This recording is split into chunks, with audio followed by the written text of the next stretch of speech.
আসসালামু আলাইকুম। এই সংবিধান যদি মানে না, এই সংবিধানে হাসিনার পালাই যাওয়ার কথা নাই। এই সংবিধান যদি মানেন না, এই সংবিধানে জুলাই অভ্যুত্থানের কথা নাই, এই বিপ্লবের কথা নাই, এই জুলাই সনদের কথা নাই। আপনারা এই যে এইভাবে নির্বাচন, অন্তর্বর্তীকালীন সরকারের নির্বাচনের কথা বলা নাই, তত্ত্বাবধায়ক সরকারের কথা বলা ছিল, সেটা উঠাই দেওয়া হয়েছে। কিসের বেসিসে নির্বাচন করছেন এইটা? আমি না, আবু হেনা রাজ্জাকি ভাই বলছে, গৌতম দা বলছে, তারপরে আরো বিশেষ অভিজ্ঞ ব্যক্তিরা তাদের মতামত দিয়ে গেছে। হুম আহ, মানে এই, তারপরে হচ্ছে আপনার সংবিধানের কোনো জায়গায় কি লেখা আছে যে আপনার এই হাসিনা পালাই গেলে আপনার হাসিনা হয়ে যাবে, হাসিনা প্রধানমন্ত্রী থাকতে পারবে না? বলেন তো দেখি। আমি বলবো কি জানেন, যে অচির হাসিনার বলা উচিত যে আমি প্রধানমন্ত্রী বাংলাদেশের। ঠিক আছে, বিএনপির প্রতি ক্ষোভ দেখাই বললাম কথাটা, বিএনপির প্রতি ক্ষোভে বললাম কথাটা। আপনারা যে সংবিধান দিয়ে নির্বাচনে আসছেন না, এই সংবিধান যে আপনারা এখন আবার বলতেছেন না যে এই নাই সেই নাই, ওই নাই ওই নাই, ওই হইলে ওই হইবে না, ওই হইলে ওই হইবে না, হ্যাঁ, এগুলো সংবিধানে নাই। তা আপনারা যে নির্বাচনে আসেন, এটাও তো অবৈধ। এটা এটা এটা এটা একবারও মুখ দিয়ে বলেন না কেন? আপনারা না শিক্ষিত লোক, আপনারা না সমাজ চালান, আপনারা না রাজনীতি করেন, আপনারা না মানুষের ভালো চান, তাহলে কোন ভালো করতেছেন মানুষের? কোশ্চেন রেখে গেলাম, পারলে অ্যান্সার দিবেন।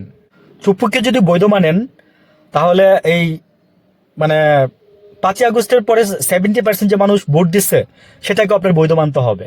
আপনি বৈধ মানতে বাধ্য। মানে কি দেখাইতেছেন মানুষকে? আদালত, আদালত, আমি আদালত সম্মানের বিষয়, আদালতকে নিয়ে আমি কোনো কিছুই বলতেছি না, আদালত নিয়ে আমার কোনো সে নাই। কিন্তু আদালতের শুনছিলাম তো ইসি, প্রথম থেকে শুনে আসছিলাম, পিনাকি দ্বারা বলে দিছিল যে এই পুরো ইলেকশন কমিশনটাই হচ্ছে আপনার বিএনপি দ্বারা নিয়ন্ত্রিত। দেখছেন তো, ওনারা যা বলে মোটামুটি সবই সত্যি বলে, এবং ওনারা রিসার্চ করেই কথা বলে, রিসার্চ ছাড়া কেউ কথা বলে না। আমিও চেষ্টা করি রিসার্চ করেই কথা বলার জন্য।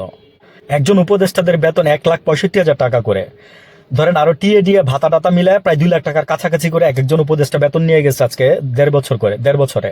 প্রধান উপদেষ্টা বেতন তো আরো বেশি একটু। তো আপনি বলেন যে এই যে ট্যাক্সের টাকাগুলো আমরা দিচ্ছি, আমার শরীর জ্বলে না? আমি যে টাকা ট্যাক্সের টাকা দেই, আমার রিক্সাওয়ালা ভাই, আমার যে যে সবজি বিক্রি করে একজন বুড়া চাচা, সেই টাকা সেও ওই ট্যাক্স দেয় আপনারে। আপনি জানেন? লজ্জা লাগে না আপনাদের ওই টাকা খাইতে? বউ বাচ্চা পালতে ওই টাকা দিয়ে লজ্জা লাগে না? জামাতের আমি সেদিন বলতেছে, ওনাদের এই ফ্লাটারি গুলো নাকি নাকি আমি বুঝি না কিছু। বলতেছে যে মধ্যপ্রাচ্য থেকে কেউ মারা গেলে আমরা দেশে নিয়ে আসবো, বলছিলাম আলহামদুলিল্লাহ আপনারা মেনে নিয়েছেন, ভালো কাজ করছেন, ওই এতে উনি খুশি। হ্যাঁ, তারপরে ওই তারেক রহমান সাহেব আরেকটা কি জানি করছে, এতেই উনি খুশি। বুঝছেন? জনগণের আর কিছু দেখার দরকার নাই।